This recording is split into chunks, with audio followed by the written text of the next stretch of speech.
Muy buenos días, estudiantes. Me dirijo a ustedes, la profesora Natalia, hoy domingo 28, para dar la clase a los del dominical. Hoy vamos a abordar el tema de la jurisdicción preventiva. Vamos a abordar también lo que es la rendición de cuentas y el modo de proceder contra el ausente declarado.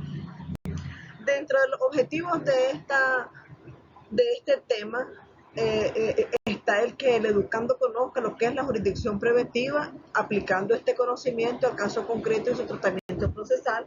Lo mismo para que pueda conocer lo que es la rendición de cuentas y cómo proceder también en los juicios de ausencia.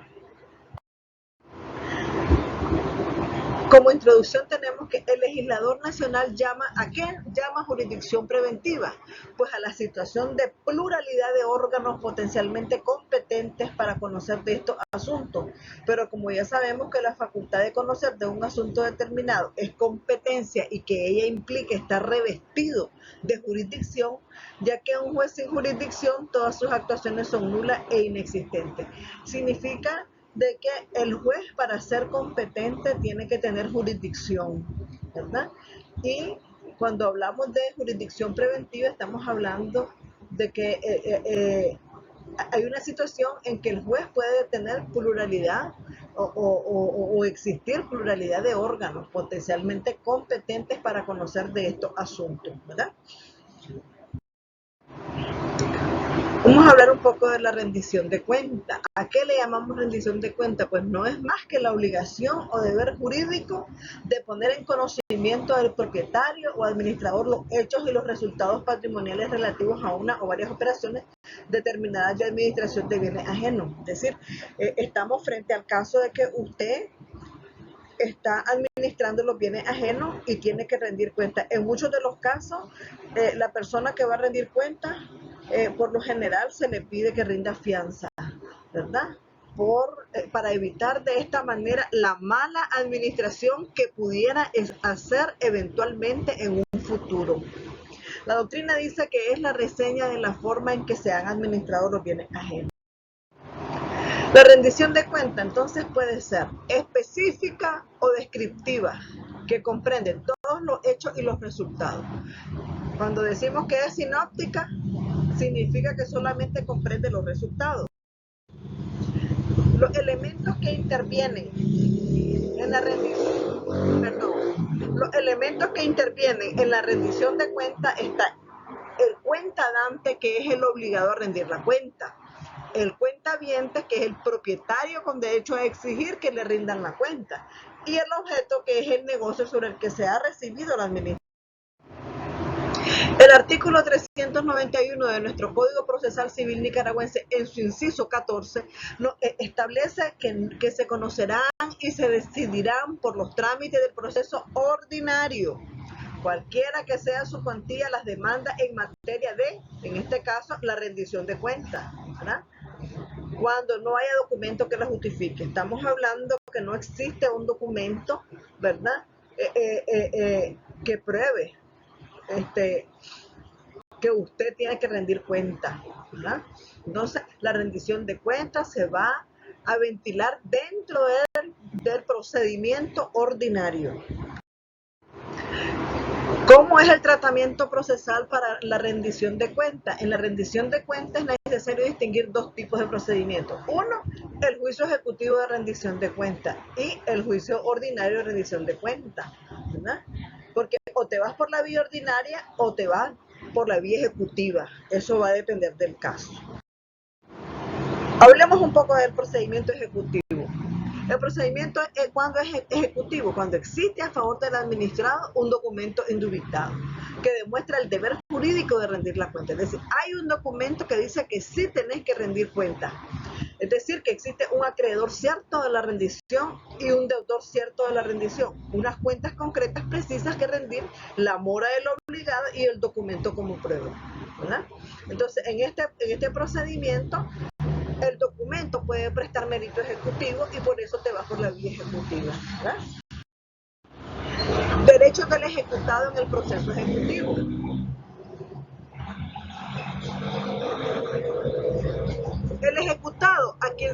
exigen las cuentas, pues tiene derecho a oponerse a la ejecución. Debe de hacerlo debe de hacerlo entonces en tiempo y forma. La forma es solo el escrito acumulando las excepciones que a él le asisten, señalando para cada una de ellas los hechos en que se funda y los medios de prueba de que se valdrá para justificarla, ¿verdad? Es decir, él puede perfectamente bien, el ejecutado, oponerse, ¿verdad? Pero para eso él tiene que decir por qué se opone y cuáles son las excepciones sobre las que él se va a amparar. Si las excepciones son admisibles y no son de mero derecho, se abre a prueba el juicio, vencida la estación probatoria y se falla. En cuanto al procedimiento ordinario, estamos hablando del caso de la rendición de cuentas. Si no existe documento indubitado que apareje ejecución, ¿verdad? O sea, es decir, que preste mérito ejecutivo, se tiene que ir a la vía ordinaria para dirimir la disputa de que si existe o no la obligación de rendir. En el procedimiento ordinario de glosa, este proceso ordinario de glosa puede ser fundado en 3 situaciones. Por operaciones numéricas incorrectas, este caso es de mero derecho, debiendo el juez fallar después del traslado conferido al que rindió la cuenta, que es el demandado en este proceso ordinario.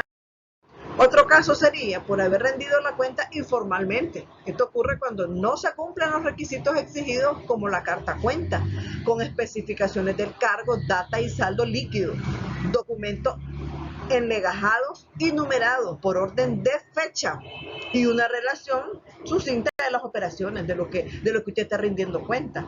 Cuando la cuenta no es sincera, estamos aquí, el juicio ordinario de glosa surge precisamente cuando se repara o glosa la cuenta rendida. El actor es el glosador y el que rindió la cuenta el ejecutado. En el juicio ejecutivo de rendición es el demandado. Por presentar las cuentas, el juez rubrica todas las obras. Después vemos otro aspecto, que sería la posibilidad de nombrar un guardador ad litem. Recuerden que el guardador ad litem se nombra para litigio, ¿verdad? Para que te represente en juicio a la hora de un litigio. Entonces, cuando estando presente el obligado a rendir las cuentas y habiéndose decretado en su contra apremio corporal, tal apremio no se puede hacer efectivo por cualquier causa. Entonces el autor tiene derecho a nombrar un guardador ad litem. Igualmente, si tiene el derecho a pedir el nombramiento del guardador ad litem cuando el cuentadante presentó la cuenta de manera informal. Tiene derecho a nombrar un guardador presente. Vamos a hablar en cuanto al modo de proceder contra el ausente declarado. Recuerden de que esta figura del ausente también está contemplada en nuestro Código Civil, ¿verdad? ¿Qué pasa cuando una persona se ausenta de su domicilio mucho tiempo? ¿Qué pasa con sus bienes? ¿Qué pasa con sus herederos? Entonces, también nuestro Código Procesal Civil hace alusión a esta situación. Vamos a abordar las 2 situaciones. Los procedimientos a aplicar en las acciones intentadas contra el ausente declarado es el que corresponde a cada categoría de acción. El demandado o guardador ad litem en su caso no responde frente a los actores, sino hasta la concurrencia del valor de los bienes que forman el patrimonio del ausente, deduciendo las costas del proceso. El guardador tiene derecho a pedir al juez que autorice la venta o especies o bienes muebles del ausente para hacer frente a los gastos judiciales. Esta facultad corresponde a todo guardador ad litem en toda categoría de proceso, es decir, que el guardador va a representar al ausente en el caso de vamos a ponerle precio, vamos a ver a quién le van a corresponder los bienes, ¿verdad? Eso lo tiene que hacerse ante el juez, ¿verdad? Pedir al juez durante el proceso, ¿verdad? Que los bienes pasen a nombre de los herederos o descendientes en su caso. Los procedimientos a aplicar en las acciones intentadas contra el ausente declarado es el que corresponde a las categorías de acción. Sí, perdón, ya hablamos de eso. El derecho del ausente. ¿A qué tiene derecho esta persona que se ausenta? Si el ausente comparece en cualquier estado del proceso, tiene derecho a tomar la causa en el estado en que se halle. Es decir, si la persona aparece en el momento en que se está ventilando el proceso de ausencia, pues él va a tomar la causa en el estado en que se encuentre, ¿verdad? Y el poseedor de los bienes del guardador al ítem, todo lo actuado hasta dicha comparecencia es válido, ¿verdad? Entonces, dice en que se halla en virtud de la representación legal. Recuerden de que lo está representando un guardador al ítem, la persona estuvo ausente, aparece en un momento determinado del proceso, entonces él toma el proceso en el estado en que se encuentra, ¿verdad? Existen unas reglas procedimentales para la guarda provisional y eso lo establece nuestro artículo 804 del Código Procesal Civil nicaragüense y dice que cuando se solicite el nombramiento de guardador o guardadora provisional en los casos de desaparición se aplicará lo establecido en el Código Civil en cuanto no se oponga a lo dispuesto en este capítulo. Recuerden que al inicio de la clase les dije de que también todo lo que era ausente declarado, todo lo que era guardador, también lo contempla nuestro Código Civil y nuestro Código Procesal Civil. Entonces dice nuestro Código, una vez admitida la solicitud se tramitará conforme el proceso común en el Código Civil, en el Código para asistir a la audiencia se notificará a los parientes según el artículo 803 y la Procuraduría General de la República y se ordenará publicar la admisión mediante edicto conforme lo dispuesto en el Código, señalando que para intervenir en la audición quien tenga interés en el nombramiento de guardador provisional de los bienes. Bien. La autoridad judicial podrá de oficio o instancia de él o el interesado las medidas urgentes necesarias para la protección del patrimonio. Si en la audiencia se propusiera la práctica de algún medio probatorio o actuación útil para la averiguación del paradero de él o la persona de que se trate, la autoridad judicial podrá acordar su práctica con posterioridad. En la sentencia, la autoridad judicial declarará la ausencia legal y nombrará guardador provisional de los bienes. De la ausencia de guarda provisional de los bienes. Si desapareciera cualquier persona de su lugar, dice el artículo 48 de nuestro Código Civil, o residencia sin haber dejado apoderado general o quien legalmente administre sus bienes y sin que de la misma se tenga noticia, el juez competente, cuando sea necesario proveer en estas necesidades, nombrará un guardador, ¿verdad? Pero hay que pedírselo al juez para nombrar. De la ausencia y guarda provisional de los bienes. En estos asuntos se considera competente el juez de distrito del domicilio del ausente, sin perjuicio de lo dispuesto en el artículo 6 del título preliminar. Lo dispuesto en el párrafo anterior dice no servirá de obstáculo a las providencias conservativas de que se hagan dispensables en cualquier otra parte que el ausente tenga bienes. El artículo 49 de nuestro Código Civil dice que podrá provocar la guarda mencionada la Procuraduría General de la República y todos aquellos que tengan interés en la conservación de los bienes del ausente. Estamos hablando que pueden ser cualquier familiar, ¿verdad? No solo la Procuraduría General de la República. Si el desaparecido fuera extranjero, también podrá hacerlo su cónsul respectivo. En cuanto a los nombramientos de guardador, preferirá el juez al cónyuge o conviviente o cualquiera de los herederos presuntos y a falta de esto, alguno de los que tenga mayor interés en la conservación de los bienes del ausente, ¿verdad? Estamos hablando que el juez va a preferir al cónyuge conviviente como guardador, pudiera ser, ¿verdad? Y a falta de esto, a alguno de los que tenga mayor interés en conservar los bienes. La guarda provisional autoriza al cónyuge o conviviente presente para pedir la liquidación de la sociedad conyugal. En el artículo 50 de nuestro Código Civil se establece que el guardador nombrado recibirá por inventario los bienes del ausente y prestará garantía. Estamos hablando de que va a prestar una fianza, va a rendir fianza porque así se garantiza la mala administración que él pudiera hacer en un futuro, ¿verdad? Conforme a la legislación procesal, bastará a juicio del juez para responder a las resultas de la administración. El artículo 51 de nuestro Código Civil establece que las facultades del guardador provisional se limitarán a los actos de mera administración, de la cual rendirá cuenta anualmente ante el juez. Entonces el guardador va a rendir cuenta anualmente, pero aquel debe de proponer también en juicio las acciones de conservación que no puedan retardarse sin perjuicio del ausente, estando además facultado para representar a este en las acciones que debe intentar o se le intentaren. Es decir, él va también a realizar acciones de conservación del bien, ¿verdad? Pero también va a estar facultado para representar al ausente en acciones que debe intentar o que se le intentaren, ¿verdad? El artículo 52 de nuestro Código Civil dice que si se entablara algún juicio contra el ausente que aún no tenga guardador o quien lo represente legalmente, se nombrará un guardador especial que lo defienda en litigio. El 52, perdón. El 53, el guardador dice que el guardador provisional tiene derecho a un 5% de las rentas o productos líquidos que realice, ¿verdad? Estamos hablando de que él va a tener una ganancia de un 5%, ¿ah?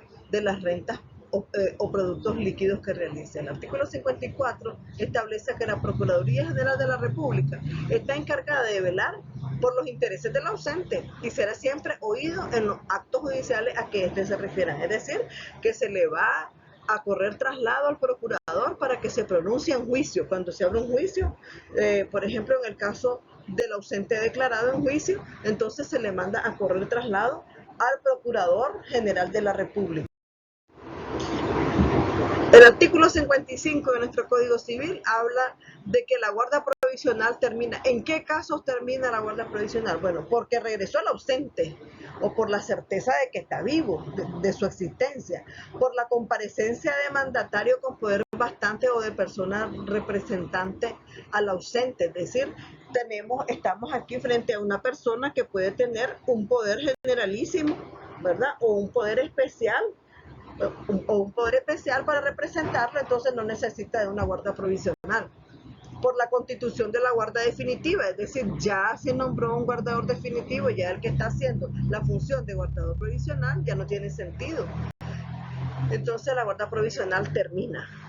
También termina por la certeza de que el ausente murió.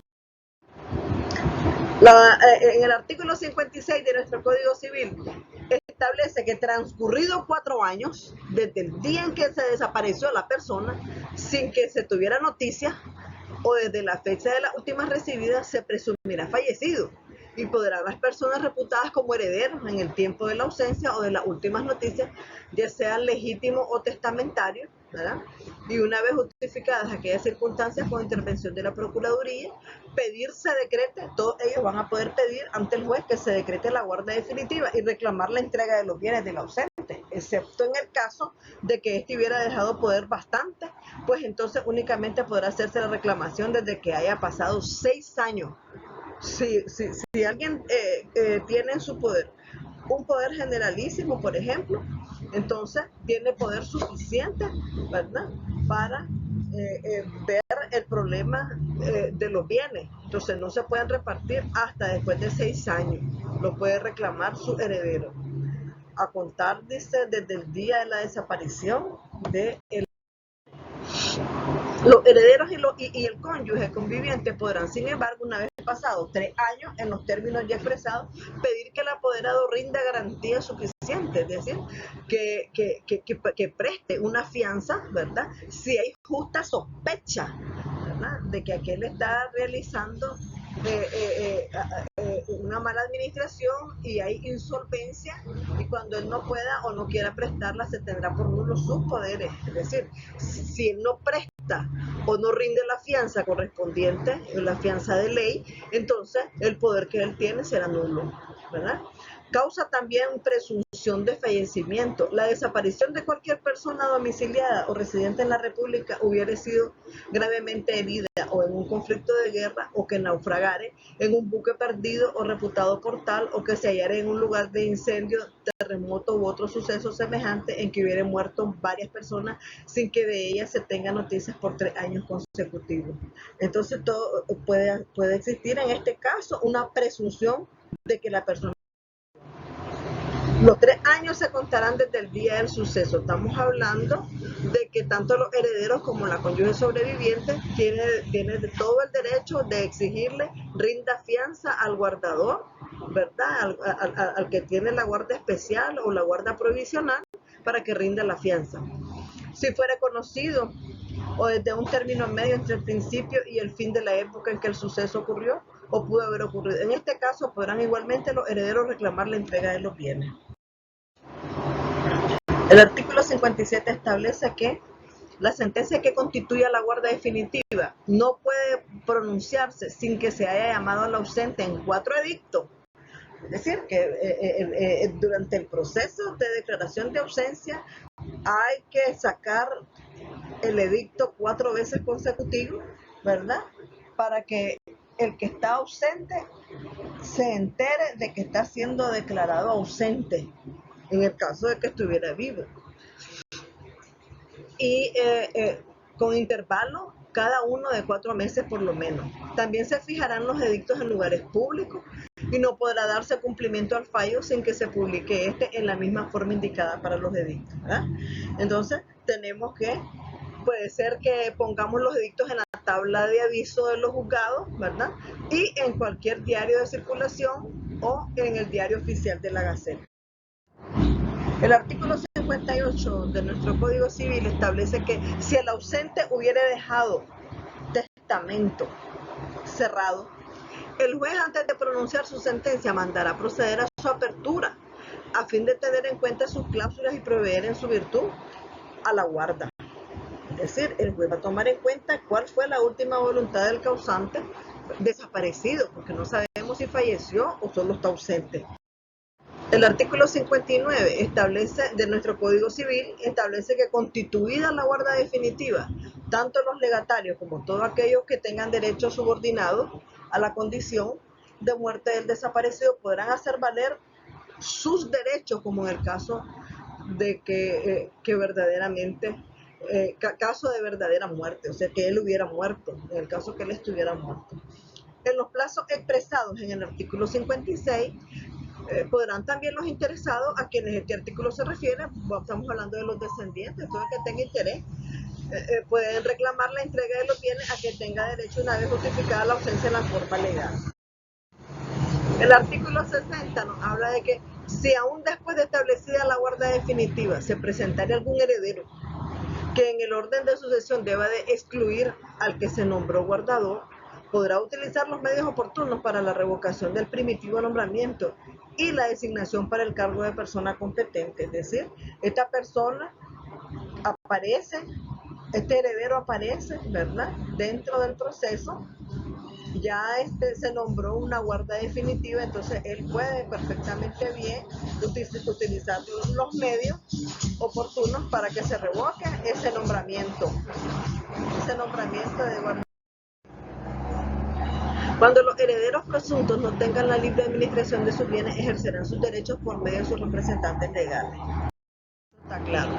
Los bienes del ausente únicamente podrán ser entregados a los herederos y demás interesados mediante inventario y garantía suficiente.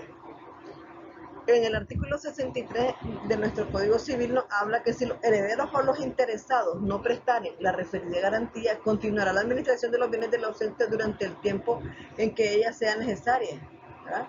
Pero les será permitido, justificando su falta de medios, reclamar la adjudicación de la mitad de los frutos, a que tendría derecho si tuviesen a su cargo los bienes expresados. Es decir, ellos van a poder hacer uso de la mitad de los frutos que produzcan los bienes que posiblemente pudieran llegar a pasar a nombre a sus manos, ¿verdad?, una vez que el juez le entregue los bienes del ausente. El artículo 64 nos habla de los derechos y obligaciones de los guardadores definitivos. Los guardadores definitivos pueden exigir la entrega de todos los bienes y ejercitar todos los derechos que pertenecían al ausente hasta el día en que desapareció o se recibieron sus últimas noticias. Los guardadores definitivos también y demás interesados pueden hacer suyos los frutos líquidos de los bienes desde el día en que los hubieran recibido. El artículo 66 nos habla que los guardadores definitivos pueden pedir cuentas a los guardadores provisionales y recibir los frutos y ventas que quedaron de la anterior administración. Lo mismo demandar y ser demandados como legítimos herederos del ausente. Es decir, tienen una amplia facultad de representación como guardador definitivo. El artículo 67, perdón, el 68. A los guardadores definitivos solo se les prohíbe enajenar e hipotecar los bienes raíces del ausente, sin autorización del juez, la que se concederá en los casos de necesidad u utilidad, y repudiar, dice, ninguna herencia, ¿verdad? Se les prohíbe. Y también herencia, legado, donación a que el ausente tuviera derecho antes de su desaparición. O sea que ellos no están autorizados a rechazar una herencia, una donación o un legado, sin que proceda la autorización judicial previamente. El artículo 69 nos habla de los efectos de la ausencia. ¿Qué efectos tenemos que produce esta ausencia de esta persona a los derechos eventuales del ausente? Los bienes y derechos que eventualmente sobrevengan al ausente desde su desaparición o últimas noticias y que dependa de la condición de su existencia pasarán a los que hubieran sido llamados a sucederle una vez fallecido, pero deberán estos hacer inventario solemne de los bienes que reciban. En el caso previsto en el párrafo anterior, los coherederos o sucesores llamados en falta del ausente se consideran también como poseedores provisionales o definitivos de los bienes que por la herencia, donación, legado u otro título debían corresponder al expresado ausente, según la época en que la asignación se difiera. Es decir, que todos los descendientes y todo el que tiene interés y que puede demostrar, ¿verdad? Que puede ser heredero o legatario, puede perfectamente bien ser poseedor provisional de los efectos de la ausencia respecto a los derechos eventuales del ausente. También los guardadores definitivos o en su defecto la Procuraduría General de la República puede reclamar el inventario a que se refiere el párrafo primero de este artículo 60. Lo dispuesto en el artículo anterior debe entenderse sin perjuicio de las acciones de petición de herencia y de otros derechos que podrá ejercitar el ausente, sus representantes o acreedores o legatarios, y que no se extinguieran sino por el lapso fijado por la prescripción.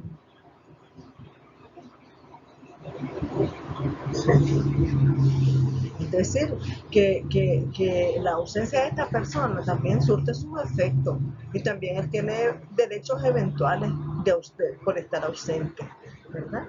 Y que no se extinguirán sino por el lapso fijado de la prescripción. Los que hayan entrado en posesión de la herencia, legado o donación que debía corresponder al ausente, harán suyos los frutos percibidos de buena fe mientras que el ausente no comparezca, o que las acciones no sean ejercitadas por sus representantes o los que por contrato o cualquier otra persona. Es decir, los descendientes pueden gozar de los frutos mientras los representantes del ausente o el mismo ausente no venga y se persone a reclamar, ¿verdad?